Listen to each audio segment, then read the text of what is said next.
अर्थ आमची इच्छा आहे की आमची जी नोकरी आहे ती नोकरी आम्हाला आवडत नाही, आम्हाला दुसरी नोकरी हवी आहे, पण इंटरव्ह्यू दिले पण तरी सिलेक्शन होत नाही किंवा स्पर्धा परीक्षेचा अभ्यास करत आहोत, यश हवं तसं मिळत नाही. असं जर तुमच्यासोबत घडत असेल तर तुम्हाला अगदी मोजून 3 गुरुवार हा अतिशय साधा आणि सोपा उपाय करायचा आहे. उपाय कसा करायचा?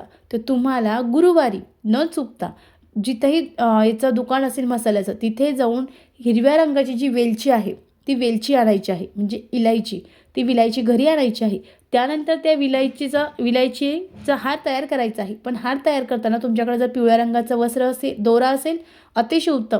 पिवळ्या रंगाचा दोरा नसेल तर तुम्हाला तो दोरा हळदीमध्ये बुडवायचा आहे, पिवळा करायचा आहे आणि त्यानंतर तुम्हाला सुई दोऱ्याने ती माळ जी तयार करायची आहे आणि त्या एक विलायचीवर 11 विलायचीवर ओम नमो भगवते वासुदेवाय नमः, ओम नमो भगवते वासुदेवाय नमः असं 11 वेळा 11 विलायचीवर लिहायचं आहे. आणि त्यानंतर तुमच्या आजूबाजूला कुठेही मोठा पिंपळाचं वृक्ष असेल त्या वृक्षाजवळ जा, तिथे शुद्ध जल अर्पण करा आणि एखाद्या फांदीला तो जो हार आहे तो अर्पण करा आणि 11 प्रदक्षिणा मारा. 11 प्रदक्षिणा मारताना ओम नमो भगवते वासुदेवाय नमः असं म्हणा. गुरुवार हा भगवान विष्णू आणि माता लक्ष्मीला समर्पित आहे. गुरुवारी जर आपण ब्रह्मवृक्षाखाली हे जो हार आहे तो ठेवला तर जीवनात तुमची कोणतीही हार होणार नाही. सर्व इच्छा तुमच्या पूर्ण होणार आहेत. ओम नमो भगवते